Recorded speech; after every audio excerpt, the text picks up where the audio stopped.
At this time, I'd like to welcome everyone to the Coca-Cola Company's fourth quarter 2023 earnings results conference call. Today's call is being recorded. If you have any objections, please disconnect at this time. All participants will be on listen-only mode until the formal question and answer portion of the call. I would like to remind everyone that the purpose of this conference is to talk with investors, and therefore, questions from the media will not be addressed. Media participants should contact Coca-Cola's Media Relations Department if they have any questions. I would now like to introduce Mrs. Robin Halpern, Vice President and Head of Investor Relations. Mrs. Halpern, you may now begin. Good morning, and thank you for joining us. I'm here with James Quincey, our Chairman and Chief Executive Officer, and John Murphy, our President and Chief Financial Officer.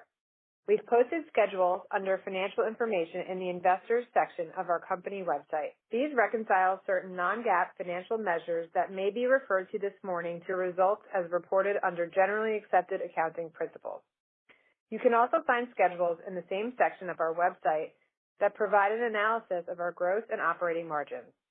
This call may contain forward-looking statements, including statements concerning long-term earnings objectives, which should be considered in conjunction with cautionary statements contained in our earnings release and in the company's periodic SEC reports.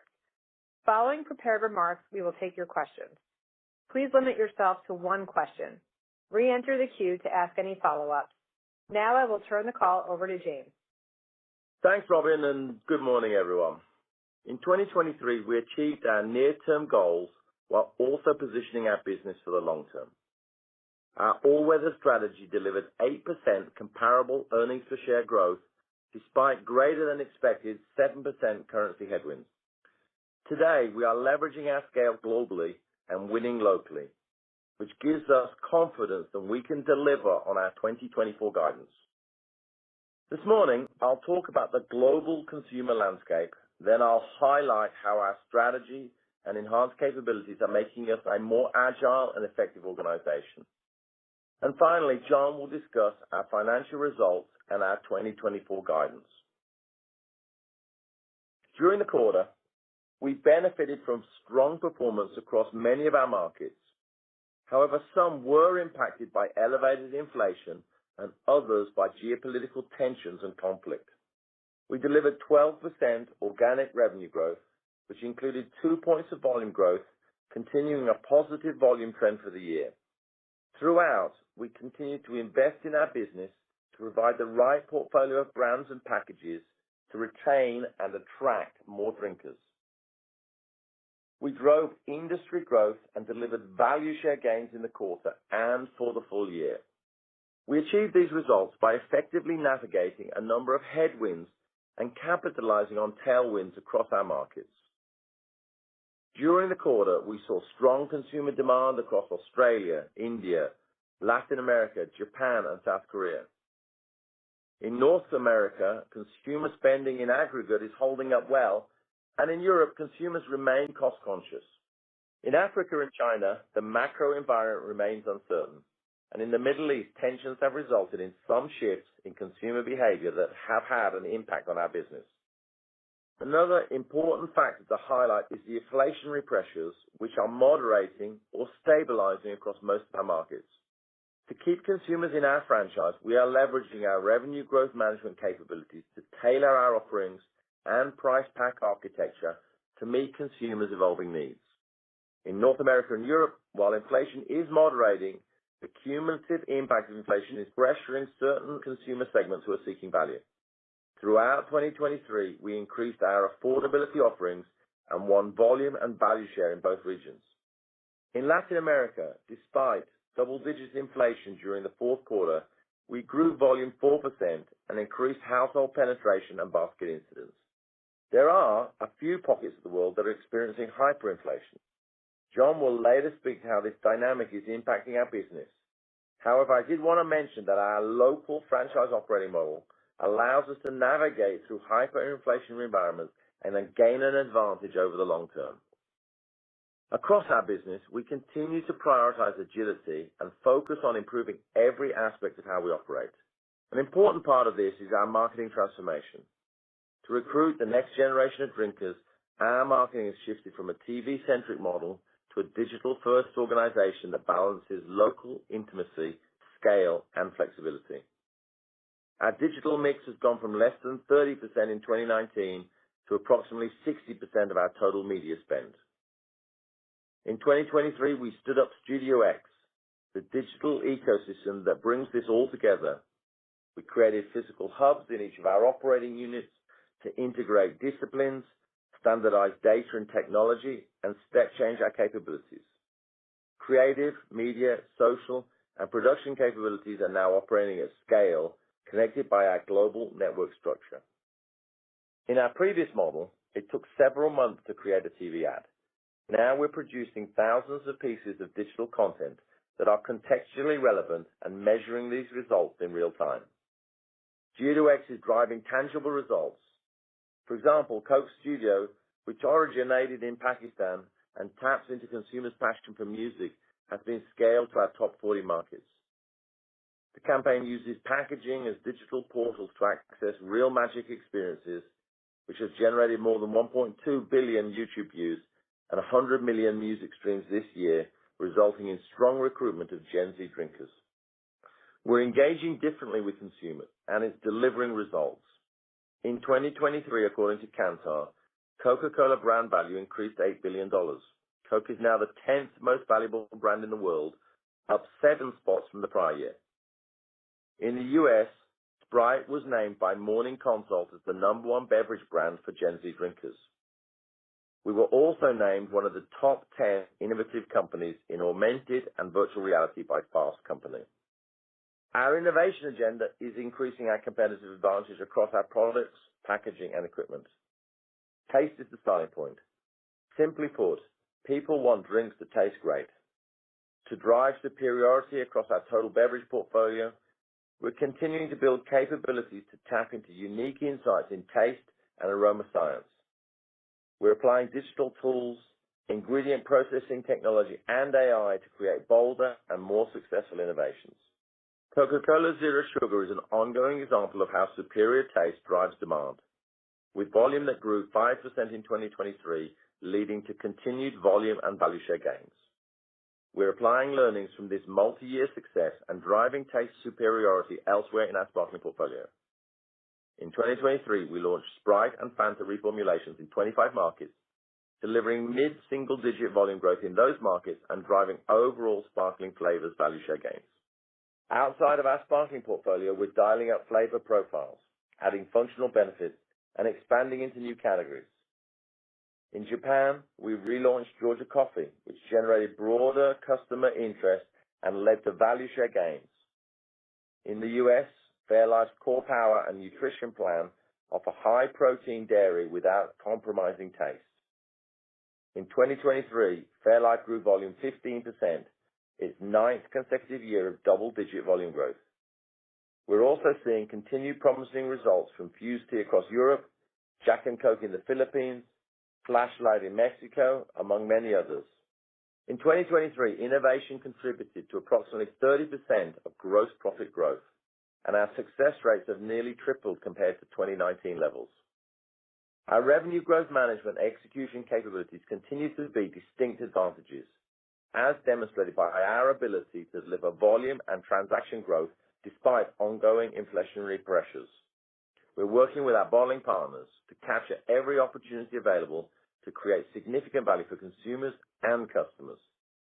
By offering a total beverage portfolio in the right packages and at the right price points, we're driving category expansion and becoming more relevant to more consumers and customers.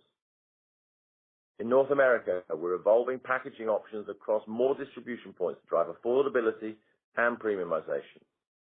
On the affordability side, our 1.25-liter PET bottles are now available in 80% of supermarkets, and our 16-ounce can distribution increased by 14 points in convenience stores during 2023.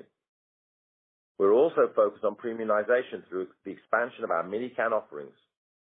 During the quarter, we launched 15-pack mini cans in grocery and club channels. In Europe, we're leveraging the same playbook but adapting it to local needs. In Spain, our 1.25-liter PET package is offered at a compelling price point and it drove 16% volume growth and increased household penetration in 2023. In Italy, Great Britain and Ireland, we drove premium, single-serve mini cans and smaller package offerings to generate positive mix and incremental retail sales. Our franchise system uniquely combines the benefits of scale and knowledge sharing with the know-how needed to execute for customers and win locally in many different operating environments. For example, approximately 70% of purchase decisions are influenced at point of sale.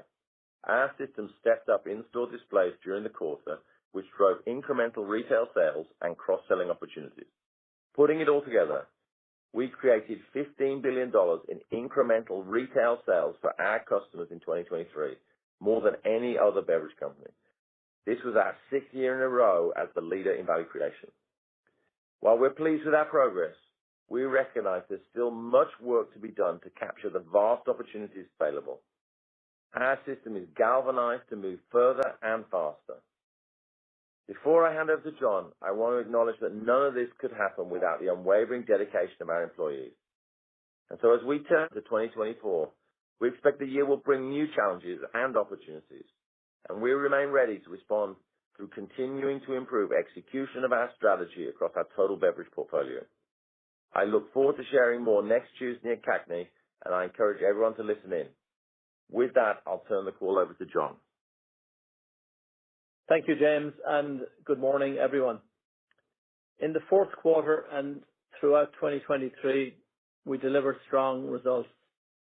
During the quarter, we grew organic revenues 12%, which was in line with our full-year organic revenue growth. Unit case growth was 2% and was positive in each quarter of 2023. Concentrate sales grew 1 point ahead of unit cases, driven primarily by one additional day in the quarter. Our price mix growth of 9% in the quarter was driven by 3 factors. 1, 2023 pricing actions across most of our markets. 2, hyperinflationary pricing that I'll speak to in just a moment. And 3, some mix, which is mostly timing related. Comparable gross margin for the quarter was up approximately 140 basis points, driven by underlying expansion and a slight benefit from bottler refranchising, partially offset by the impact of currency headwinds. Comparable operating margin expanded approximately 40 basis points for the quarter. This was primarily driven by strong top-line growth, partially offset by currency headwinds and an increase in marketing investments. The positive volume and top-line growth that we're realizing today demonstrates the effectiveness of our marketing spend. Below the line, comparable other income declined primarily due to the operating environment in Argentina. Putting it all together, fourth quarter comparable EPS of 49 cents was up 10% year over year, despite higher than expected 13% currency headwinds. Before moving on, I want to discuss the impact of a few hyperinflationary markets on our fourth quarter results. During the quarter, inflation intensified and exceeded 60% across these markets. In aggregate, while they represent less than 5% of our total volume, this degree of inflation creates a cosmetic distortion to our underlying results. In the fourth quarter, these markets contributed more than 3 points of our price mix and most of our currency headwinds, including an outsized impact to comparable other income from balance sheet remeasurements in Argentina. They did not, however, have a material impact on our earnings per share results. In hyperinflationary markets, it's either impractical or impossible to hedge our currency exposure. And to manage it, we use our full suite of revenue growth management tools, including pricing actions to keep pace with local market inflation. We have been operating a long time in these markets, and we expect to be in them for a long time to come. We work hand in hand with our local bottling partners, and our focus will be to continue to nurture the strong relationships we have with our consumers and customers, and to ultimately prevail longer term. So while we will continue to experience volatility of this nature in a few markets, it's important to keep in mind they are operated locally, they are typically self-funding, and they have not impeded our overall ability to grow earnings per share. As we move forward, we are confident our business model and the many levers within it will allow us to deliver on our overall objectives. In 2023, free cash flow was $9.7 billion, which increased from the prior year. 2023 free cash flow included a transition tax payment of approximately $720 million, which was approximately $340 million higher than the prior year and included approximately $230 million in M&A related payments. Our underlying free cash flow growth was largely attributable to strong operational performance and working capital benefits. If you exclude the full impact of the transition tax and M&A related payments, our adjusted free cash flow conversion ratio would be within our target range of 90 to 95%. Our balance sheet remains strong, and our net debt leverage of 1.7 times EBITDA is below our targeted range of 2 to 2.5 times. During the fourth quarter, in addition to offsetting dilution from the exercise of stock options by employees, we repurchased additional shares in anticipation of expected proceeds from bottler refranchising. As James mentioned, we anticipate 2024 will bring new challenges and opportunities. However, through our all-weather strategy, we've proven we can deliver in many different operating environments. Our 2024 guidance builds on the underlying momentum of our business. We expect organic revenue growth of 6 to 7% and comparable currency neutral earnings per share growth of 8 to 10%. We anticipate hyperinflationary pricing will continue to play a role in 2024, but will moderate throughout the year.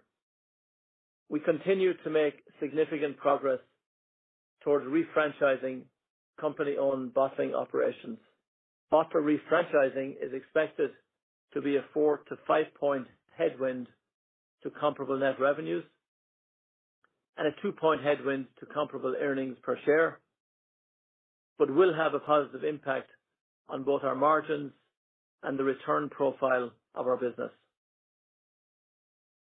Based on current rates and our hedge positions, we anticipate an approximate 2 to 3 point currency headwind to comparable net revenues and an approximate 4 to 5 point currency headwind to comparable earnings per share for full year 2024. Notably, much of our anticipated 2024 currency headwinds are attributed to hyperinflationary markets with a meaningful impact in the first quarter. Our underlying effective tax rate for 2024 is expected to be 19.2%. All in, we expect comparable earnings per share growth of 4 to 5% versus $2.69 in 2023. We expect to generate approximately $9.2 billion of free cash flow in 2024 through approximately $11.4 billion in cash from operations, less approximately $2.2 billion in capital investments. The $11.4 billion of cash from operations includes two items to highlight: transition tax payments of approximately $960 million, an increase of approximately $240 million versus 2023, payments associated with various M&A transactions of approximately $560 million, an increase of approximately $330 million versus 2023. Driven by our underlying cash flow generation and current balance sheet strength, we have ample flexibility to both reinvest in our business to drive growth and return capital to our share owners. A significant portion of our expected capital investment increase is to build capacity for Fairlife and for our India business, both of which experienced robust growth in 2023. Related to capital return, we have an unwavering priority to grow our dividend, as we've done with 61 consecutive years of dividend increases. With respect to share repurchases, we'll be flexible in our approach. Typically, we've repurchased shares to offset any dilution from the exercise of stock options by employees in the given year. Our capital allocation policy prioritizes agility, and we're committed to taking the right actions needed to drive the long-term health of our business and create value for our stakeholders. There are some considerations to keep in mind for 2024. The first quarter of 2024 will be impacted by the timing of concentrate shipments in the fourth quarter of 2023 in some markets, and cycling our strongest volume growth quarter from the prior year. We estimate the ongoing conflict in the Middle East had approximately 1 point of impact on volume growth during the fourth quarter of 2023. It's unclear how long this impact will last. In November 2023, the U.S. Tax Court rendered its supplemental opinion related to our ongoing dispute with the Internal Revenue Service. We intend to move forward on appeal and vigorously defend our position. We have ample balance sheet flexibility to fund any payment related to the appeal. Finally, due to our reporting calendar, there will be 1 less day in the first quarter and 2 additional days in the fourth quarter. So, in summary, we're pleased with what we accomplished in 2023. We're building on our capabilities to continue the underlying momentum across our markets. We're progressing on our refranchising agenda, and we're reinvesting in our system to drive long-term growth. We have great confidence we can deliver on our 2024 guidance and long-term commitments. With that, operator, we're ready to take questions. Ladies and gentlemen, to ask a question, you'll need to press star 1 on your telephone. To withdraw your question, press star 1 again. In the interest of time, we ask that you please limit yourself to 1 question. If you have any additional questions, you may rejoin the queue. Our first question comes from Lauren Lieberman from Barclays. Please go ahead. Your line is open. Great. Thanks. Good morning, everyone. I know John just went through a lot of details on the guide, but I did just want to step back and maybe go to a higher level conversation on this, because for 23, you ended up with high single-digit earnings growth, even with that 7-point currency headwind. And the initial guide for 24 for mid-single-digit earnings growth feels like a reasonable starting point, but can you just contextualize a bit how you're thinking about the impact of hyperinflation, like John mentioned, the Middle East tensions, the consumer backdrop, et cetera, so you're able to kind of come through with that U.S. dollar-based earnings growth outlook for the year? Thanks. Yeah, morning, Lauren. A couple of things. Firstly, the mid-single-digit growth in 24 is after the impact of the refranchising that we've called out. So in other words, pre-structural change, that's really 6 to 7. Second, what I think 24 represents is ultimately a continuation of the underlying strength and momentum in the business that's been created. If you look at 23 or you look all the way back to 2019, take 5 years if you like, what is captured within that is the kernel of the core business running at the top end of the growth algorithm. Yes, there's been, inflation and distractions and up and downs, but in the end, running through that is a continuous amount of volume growth as we focus on our consumer franchise and keeping people in and growing the weekly plus consumers in our franchise, managing the cycle of inflation that is now distinct depending on where you are in the world, but managing that cycle of inflation such that we now have in the majority of the countries, 90+% of the countries, normalized levels of kind of pricing more or less coming out of 2023. And so what you see in this guidance is really the core business and the 90+% of the countries really taking that combination of headwinds and tailwinds that we've experienced. There'll be a different set in 24. There are bound to be some new surprises, but we will manage through them with our all-weather strategy and deliver volume growth in the consumer base with Weekly Plus. We'll earn our right to take an appropriate level of pricing and deliver at the top end of the growth algorithm. And then there's the overlay of the inflationary markets and the selling of the bottling investment groups that we've done. And that hyperinflation overlay is, as John said, a few points on the top and obviously some on the bottom, and largely offset by the devaluation. So those two things go together. But captured within that is a strong core, growing top and bottom in line with the growth algorithm. Our next question comes from Dara Mohsenian from Morgan Stanley. Please go ahead. Your line is open. Hey, good morning. So maybe just a quick follow-up there. As you think about that 6 to 7% organic sales growth guidance for 24, can you just give us a bit more detail on volume versus pricing on the underlying business, maybe X the hyperinflationary markets, just as we think about that balance between volume and pricing? And then, James, just more importantly, longer term, perhaps you can just take a step back and review your confidence in, delivering that long-term top-line algorithm and the higher end of that algorithm, just as you look out over the next few years.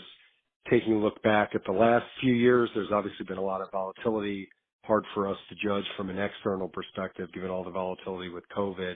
But how do you think about sort of the success of the strategic initiatives you've put in place the last few years, and what level of confidence that gives you in the long term, looking out a few years?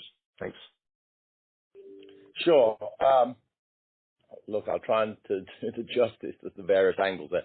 Let me unpack a little bit 23 and the end of 23 as a way of coming into 24. In 23, we had 2% volume growth. And that was true in the fourth quarter, and it was true through the year. And actually, if you take a 5-year CAGR, we've been running at 2% volume growth for the last 5 years. So to start with the volume, there's been strong underlying volume growth in the last quarter, in the last year, in the last 5 years. So that's there. And that's true because we focused on, building momentum in the system around building the consumer franchise. When you look at how that's come along with pricing, obviously there's the pandemic, the ups and downs and inflation. But let's just break apart 2023 and how that then flows into 24. If you look at the fourth quarter 23, it says 9%. Yeah, it says 9%. As John pointed out, there's a couple of points there that's related to intra-year, quarter-to-quarter deduction timing. So take off the 2 and you get a 7. Of the remaining 7, half of it is normal pricing in the 95% of the business that's not hyperinflationary. And the other 3.5% is in the hyperinflationary countries because the inflation is so high. So really, what have you got in the fourth quarter? You've got 2% volume, you've got 3.5%, a bit more than 3.5% price mix, and that's the core. There you've got something that's running bang in the center of the long-term growth algorithm of 5 to 6 on the top line. It was true in the fourth quarter. It's true as the kernel in the whole of 2023. Actually, it's really true across the whole of the last 5 years once you take out some of these inflationary distortions and the selling of the bottling company. So there it is, running the last quarter, the last year, the last 5 years. Think about 24. We're going to go, as we've always said, for a balance of volume and price. In that 95% of the business, we're going to see volume growth, and we're going to see normalized pricing growth. Our aim is for the net of the 2 to be in that top end of the long-term growth algorithm for revenue growth. Yes, there's going to be an overlay of hyperinflation. There's probably more like a couple of points as we think about 2024 on the top line, and that's why you get what we've called out in terms of the top line growth. So hopefully that unpacks a bit of how price mix has got this hyperinflationary distortion in it. Actually, it's also got the selling of the bottlers if you don't do it on comparable. But really embedded in that 6 to 7 is a keep hitting the long-term growth algorithm on revenue for the kind of the 6th year. And we feel the momentum we've built with our bottling partners, investing in the marketing, the innovation, the in-store execution, the execution in the marketplace with the RGM strategies across the global portfolio of geographies gives us strong confidence we will continue with our momentum. Our next question comes from Bonnie Herzog from Goldman Sachs. Please go ahead. Your line is open. All right. Thank you. Good morning. I actually had a question on gross margins. I was hoping for a little bit more color on the drivers of your expansion in Q4, which, came in better than expected. And then could you highlight, maybe the key puts and takes on margins this year? Curious, how much do you expect COGS inflation maybe to moderate, or will, higher sugar costs continue to be a big headwind? Thanks. Thanks, Bonnie. Let me start by just pick up from where James left off and, step out of both the quarter and the year. If you look over the last 4 years, we've been able to sustain a pretty resilient gross margin line, and as we go into 2024, expect to be able to continue to do so. There's some expansion embedded in the long-term growth model, and we're confident that we can continue to drive that. With respect to 2023, the key ingredients, so to speak, were the impact of the various pricing actions we've had around the world, somewhat offset by higher than normal inflation with some of our commodity items and indeed some of our non-commodity costs. But overall, for 2023, that's the key story. In 2024, I think you need to take into account the mechanical impact of the refranchising of those markets that we talked about in the release that will layer in throughout 2024. Keep in mind, too, the impact of foreign currency headwinds. And against that, then, we will continue to drive the levers that we have. I've talked about this in the past, but maybe worth just highlighting. We start really with that suite of revenue growth management tools and the many actions that we can take with that. We have a very resilient supply chain, tremendous partners across the supply chain. We source mostly locally, and we continue to drive through our scale a lot of productivity in almost each line item of what comprises the supply chain. So going into 2024, I think it's worth just reiterating, we expect to see margin expansion, some of it driven by that mechanical effect of the bottler refranchising, and with some more normalized cost inflation relative to the last couple of years, plus continuing to deploy those levers I talked about.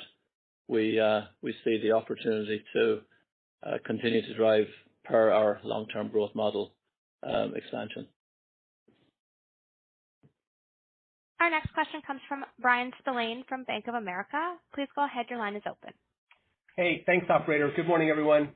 I'd like to just drill in a little bit more on North America. And, James, I think on the last earnings call, you talked a little bit about channel shift, right? Like on-premise or food service maybe growing faster than some of the take-home channels. There was some commentary, I think, also about, or observations, I should say, about maybe low-income consumers. So maybe just kind of stated things there. And John, just if you can also clarify, I think in the press release there was a mention in the description around price mix, some sort of adjustment. So wasn't sure if that's an accrual related to promotions or just if you could just give us a little bit more color on that as well. And also, sounds like concentrate shipments might have lagged in the quarter, so do we make that up in the first quarter? I know there's a lot there, but if you guys can just fill in, that'd be helpful. Thanks. Yeah, let me take the end, and then I'll pass it over to James for the beginning. The mix that you refer to is timing related, and it's not unusual in the fourth quarter to have timing related items in the deductions area, particularly that will flow back through into next year. Yeah, consumer. Let me go with two things. One, clearly the consumer landscape in North America, one has to not think of it in aggregate, because actually in aggregate, the U.S. consumer spending power has held up pretty strongly compared to some other developed markets. What has been important is to understand there's a section of the population that has come under pressure from disposable income, the real spending power squeeze from the inflationary effect, and there we are very much focused on affordability, and you could perhaps argue that some of them went out less. There was more at-home purchases, some of the certain channels, and there we really focused with affordability, both from pack size, individual pack size, and with multi-pack. On the other hand, there's a segment of consumers that still have plenty of money, plenty of purchasing power, and we've seen strong growth for some of the higher price point premium segments like Fairlife, Core Power, simply some of those ones. So there's clearly multiple things going on in the landscape in terms of categories and price points, and we've been working to address both ends of those. And as it relates to channels, I think we've seen the kind of renormalization. There has been a historic slight shift in volume consumption from at home to away over time. Clearly through COVID, there was a big down in the away from home and then a rebound in 21 the away from home channels. In 22, they continued to outpace at home. In 23, they were slightly ahead of at home. If you look at the various away from home channels, they were slightly ahead of at home. I would say that that's landing more in what it was previous to COVID, kind of the more normal situation. So that's kind of what I would say. Strong need to focus on the different consumer segments and a sort of renormalization of some of the channel dynamics. Our next question comes from Steve Powers from Deutsche Bank. Please go ahead. Your line is open. Great. Thank you. Good morning. Two questions, if I could. I know I'm supposed to have one, but one's quick. Just on if you could clarify, maybe for John, you call out the 2 to 3% currency headwinds for next year on the revenue, but a 4 to 5% headwind on EPS. Just if you could, how much of that incremental bottom line headwind is going to show up in operating profit versus below the line, given monetary asset revaluation, et cetera? And then I guess the broader question is just thinking about all the refranchising activity and the system progress that you made in 23. We talked about the financial impacts of that in 24, but I guess I'd love your perspective, James, on the importance of the steps you made in 23 in terms of just betterment of the system overall and priorities going forward from a system evolution perspective. Thank you. Okay. Shall I start that this time and then you go second, John? Sure. Look, we have been focused on our refranchising effort, and as I like John's phrase, our ambition is to be the world's smallest bottler. It still remains absolutely true, but we're going to do it at the pace so to make sure we do the refranchising in the right way with the right partners. I think we can categorically say we're very pleased with the refranchising process that we have undertaken over the last number of years, almost without exception. Every time we've put one of the bottling companies into the hands of the right partner with a joint vision and investment plan to take the business forward, we have stepped up performance, whether it be a straight refranchising or a combination creating new bottlers or evolved bottlers. We have upped the level of performance. And I think that is a sign of the commitment of the company to invest in what it does best, which is to the branding, the marketing, the innovation, working with our bottlers to get the revenue growth management and their unwavering commitment to drive execution and build capabilities and capacities in the marketplace. And that has helped power the overall performance I talked about in the answer to the previous questions. I think we're in the penultimate chapter of the refranchising. There's only really a couple of pieces left. At the right time with the right partners, we would like to finish the play. But really, we have our eye on the prize on creating a much stronger system together with our bottling partners to continue the top of the algorithm momentum very far into the future. Great. And on currency, Steve, let me just make a couple of comments in case there are other questions out there on currency overall. First of all, I think it's important to highlight the 24 guidance that we've given. It would be close to flat if we were to exclude those few hyperinflationary markets. And it just reinforces the point that we're making on that sort of distortion that those few markets have. And then secondly, with regard to your specific question, I do not have that breakdown today. There's just too many puts and takes, particularly in that below the operating income line as we go through the year. You know, you got to do a monthly remeasurement on balance sheet items, and that's just a calculation that I don't have the ability to predict with great detail. So I just keep in mind that the overall impact, I think, is the one to focus on. You know, in normal years, the multiplier is 1.5 to 2 times.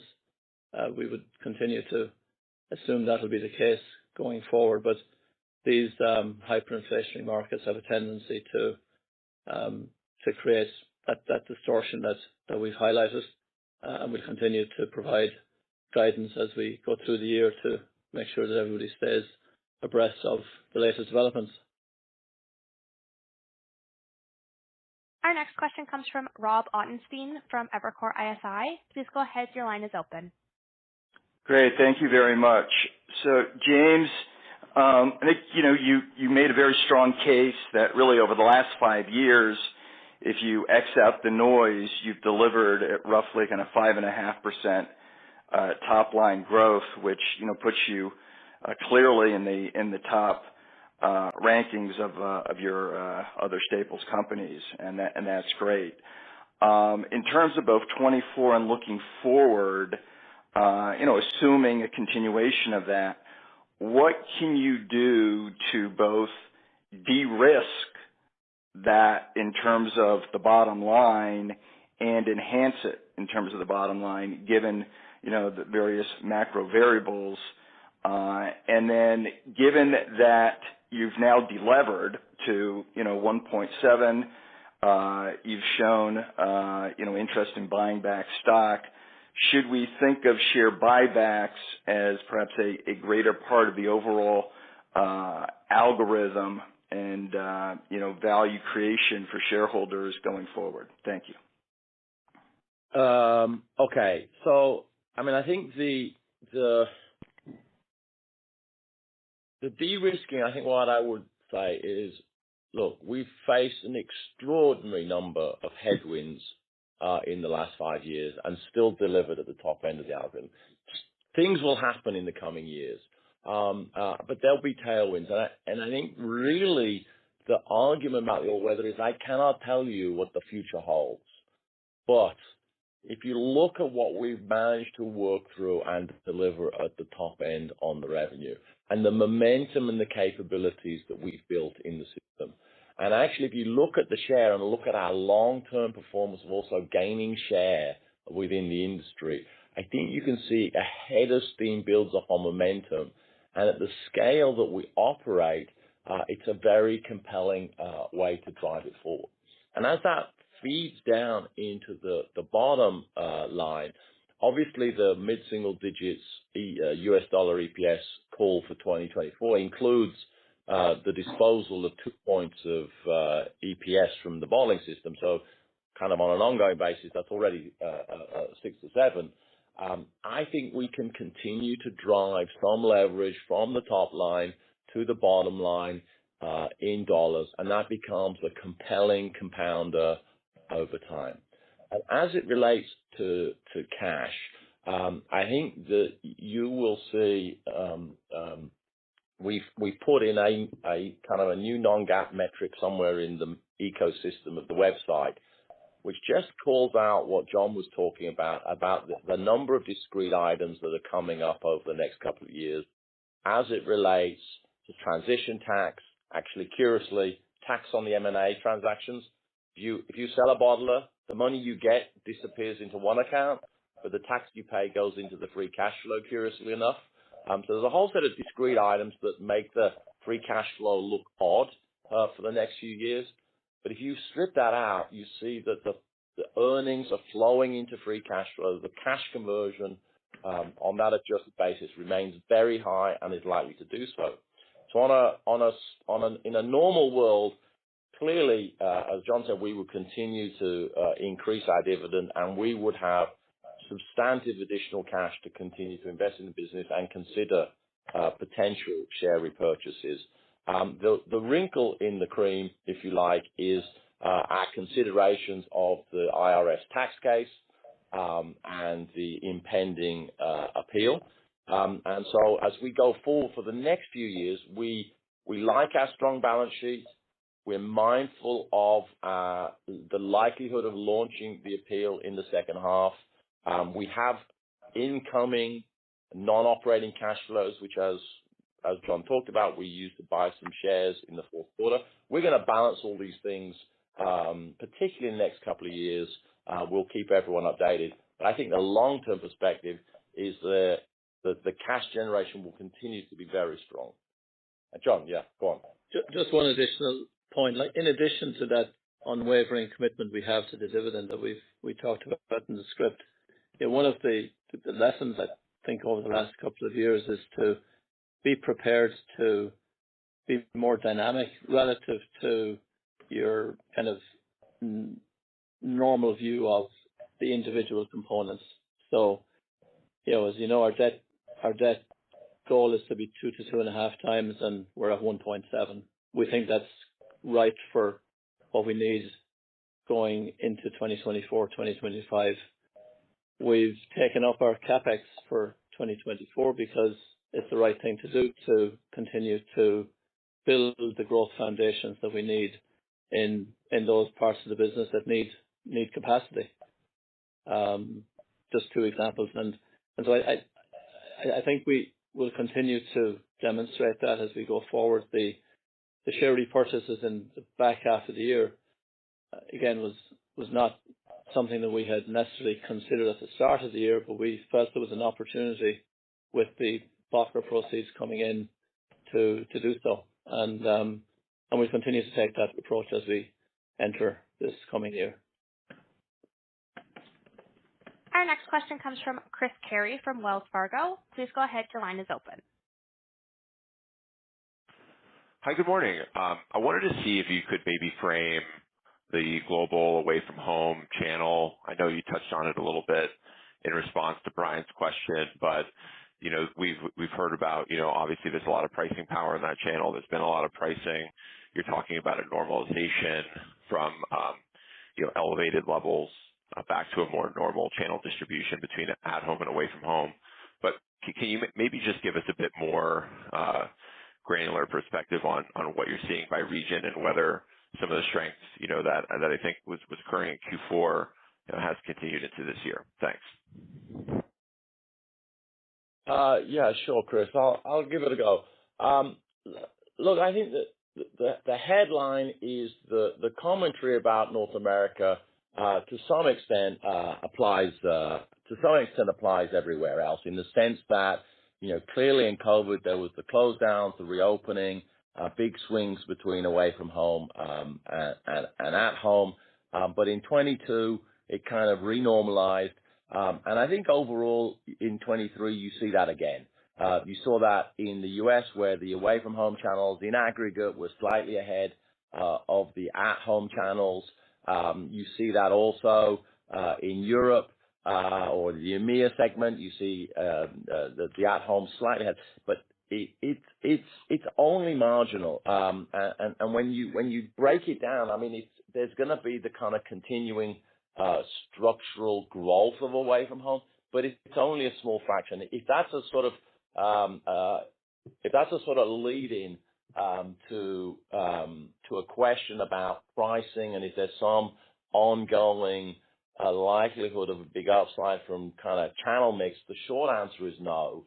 If I were to take a proxy of immediate consumption packages and future consumption packages, because channel mix becomes very different as you get to different parts of the world, particularly the emerging markets, then there became much more, the immediate consumption came much more into balance versus the future consumption in 23 relative to 22. And that's not too surprising as we start to also think about affordability having been a strategy in 2023. So that's a roundabout way of saying we're not expecting big mix effects from channel in 24. Our next question comes from Andrea Teixeira from JP Morgan. Please go ahead. Your line is open.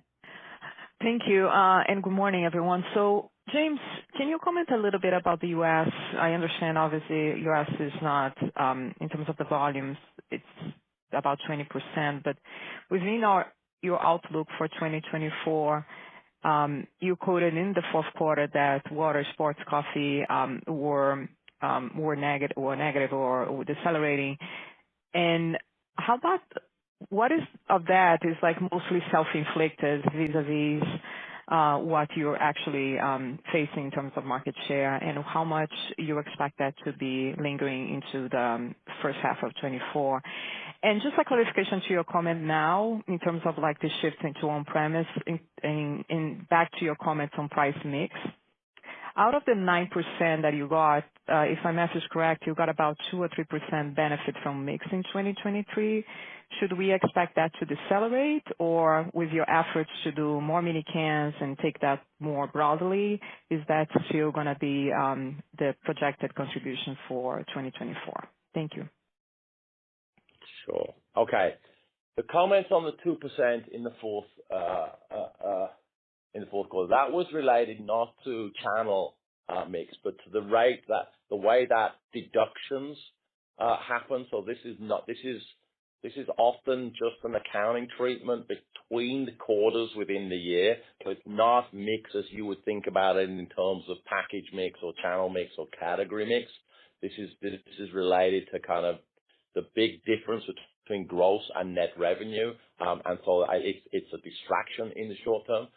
So I would move past that one, and if you like, to me, ignore that bit. Focus instead on the underlying impact in 2023 of the non-hyperinflationary pricing, which was the kind of 3.5%, which is which ran through 2023 and is inherent in what we're saying, roughly speaking, for 2024. So we're expecting rate and mix, whether it's channel, category, geography, package, the sort of things we were saying, which in 23 is what we're expecting in 24. And again, those are all largely normalized in 23. So by inference, they're all largely normalized in 24 as well. So you kind of see a stability across channels, packages, et cetera, et cetera. As it relates more specifically to the U.S., yes, we did some deprioritization of some of the bulk water categories, and some of the advanced hydration was the normalization or restabilization of the sports drinks category. I mean, I don't think there's an obvious or useful split between self-inflicted or proactive decisions versus things that were competitive. That's hard to tease apart. Clearly, from a performance point of view, when we think about it, in the U.S., yes, there's a fractional softening of the volume through the year, which I think goes back to the comment I made about the different consumer segments. But if you step back and think about what was the overall impact of our marketing, innovation, RGM, and execution with the bottlers, The answer is we won volume share in 2023 and we won value share in 2023. So yeah, there's work to be done in the water category and advanced hydration and to a much lesser extent in tea. But the overall picture is strong growth in sparkling, particularly Coke and Sprite, good on Smart Water, good on Vitamin Water, good on Topo Chico, very good on Fairlife, good overall win on both dimensions. And that's the platform we'll be looking to drive in 2024. Thank you. Our next question comes from Bill Chappell from Truist.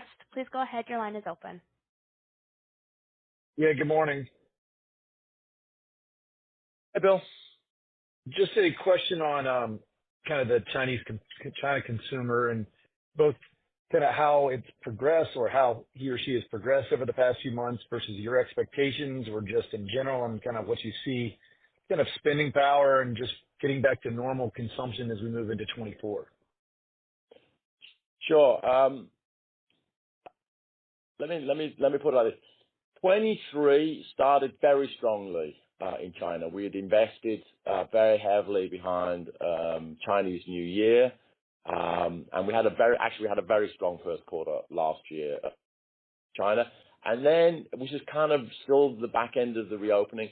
And while we grew volumes for the rest and for the total of the year 23 and revenues, it did soften for the last 3 quarters of the year in China. And I think what we're going to see is a kind of a reverse of that in 24. We've invested strongly again in Chinese New Year. This year we won't know the result for another few weeks net. But we're kind of expecting it to be a little slower in the first quarter, especially given what we're cycling from last year, and then for the year to improve, but not too hot and not too cold, if I can use that analogy. So yes, there's a little weakness in the economic system, but we expect things to tend directionally to get better through the year, and we're going to keep investing behind not just key moments in the year like Chinese New Year, but restoring more momentum to sparkling, and really focusing on RGM and execution opportunities. Our next question comes from Kaumil Gajrawala from Jefferies. Please go ahead. Your line is open. Hey, everybody. Good morning. When we met in December, we talked a little bit about how 2023 there was a bunch of testing and learning on innovation, and 24 will be about scaling some of them. Both of you mentioned Fairlife Core Power. It's a big brand now. Can you maybe just talk about the scaling of that, capacity expansion, and then maybe what other brands we should be considering in that same context? Thank you. Yeah, sure. I mean, firstly, we're going to continue to experiment and find lots of new things, hopefully in 2024. But it's certainly true, as you say, that Fairlife has been on a roll, and we have been driving that. I think it's had near double-digit volume growth for as many years I can remember, plus faster double digits in revenue. Clearly, as we've scaled that, we've needed to put down more capacity. We have recently announced and begun the process of building a mega plant up in upstate New York. And so, capacity is tight in the Fairlife business, and Core Power is also firing on all cylinders. We'll certainly talk about some of these at CAGNY, when we'll kind of lay out some of the backstory, things like Fairlife and particularly Core Power, and how these brands and products have done a great job in driving from experimentation to scaling to challenging, and for example, in the case of Core Power, to leading. Our next question comes from Peter Grom from UBS. Please go ahead. Your line is open. Thanks, operator, and good morning, everyone. So, James, I was hoping to pick up on your commentary in response to Brian and Andrea's question on the U.S. Maybe first, did performance in the quarter play out as you expected? You mentioned softening in the market in your response to Andrea, but was that in line with how you thought growth would evolve, or was it a bit weaker than you would have anticipated? And then looking ahead to 24, I appreciate the commentary on, expecting balanced growth at the total company level, but do you expect that balance to occur in North America as well? Thanks.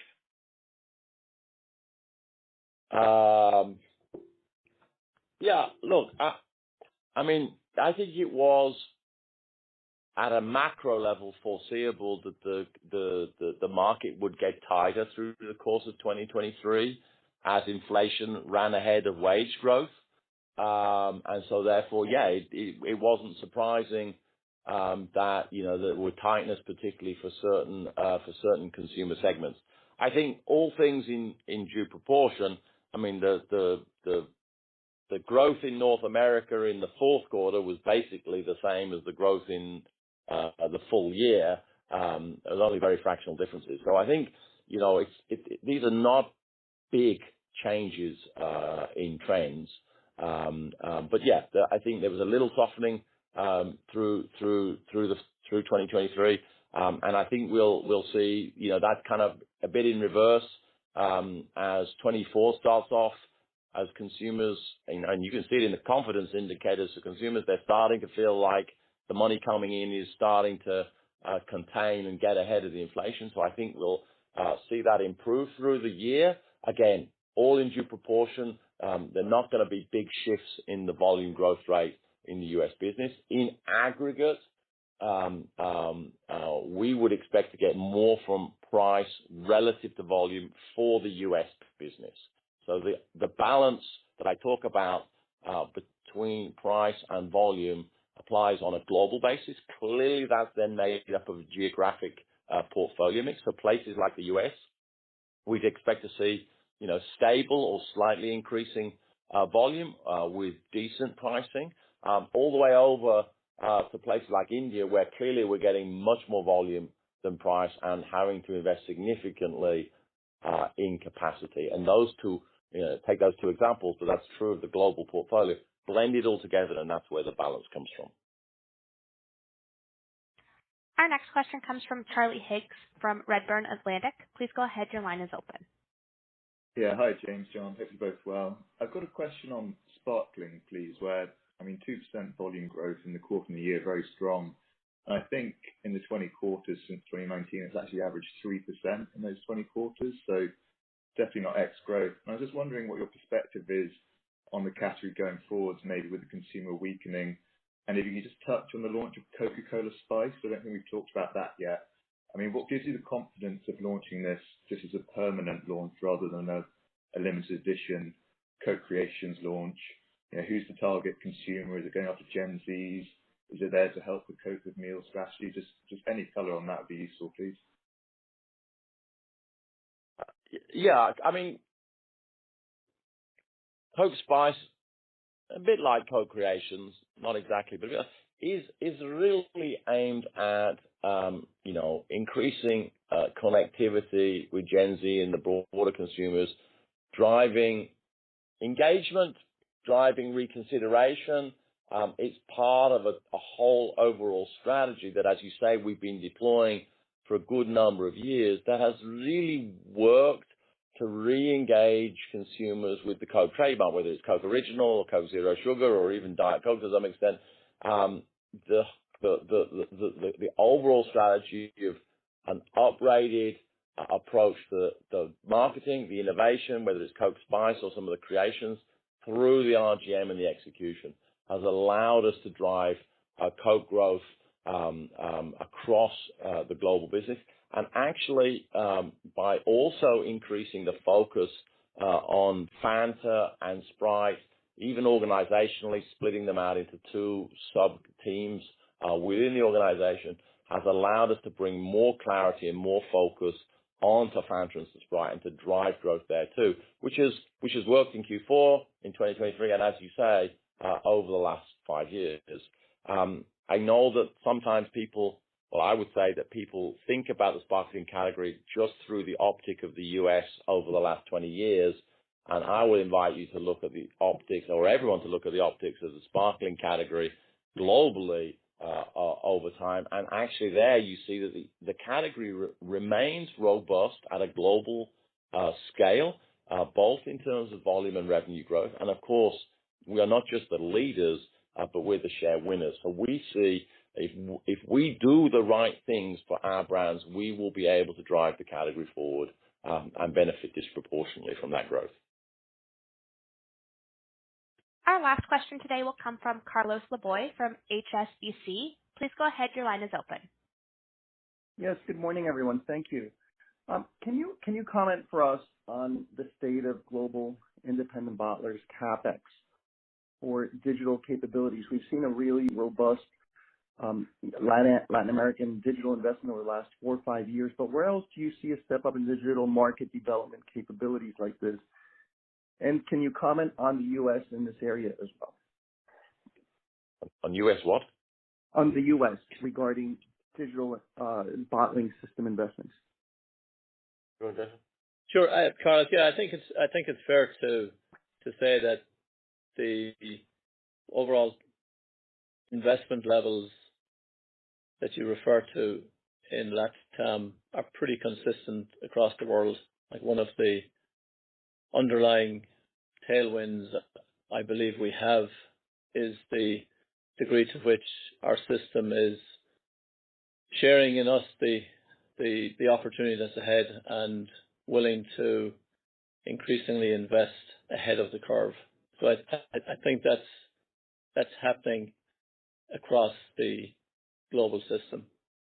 One of the subsets of that, of course, is the degree to which digital in its many forms is playing a pivotal role to sustaining and indeed building advantage wherever we operate.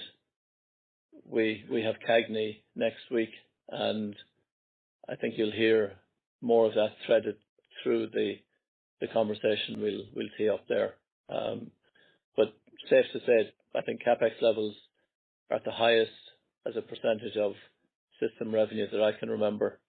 And within that, the appetite and willingness to invest ahead of the curve, particularly in digital, is also at a very high level.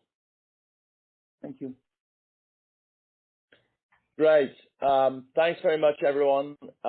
Just to summarize, we're proud of what we accomplished in 2023. We're winning in the marketplace. We're going to be maintaining agility and improving every aspect of how we do business across our total beverage portfolio. John and I look forward to discussing more with you all next week at CAGNY. Thank you for your interest, your investment in our company, and joining us this morning. Thank you. Ladies and gentlemen, this concludes today's conference call. Thank you for participating. You may now disconnect.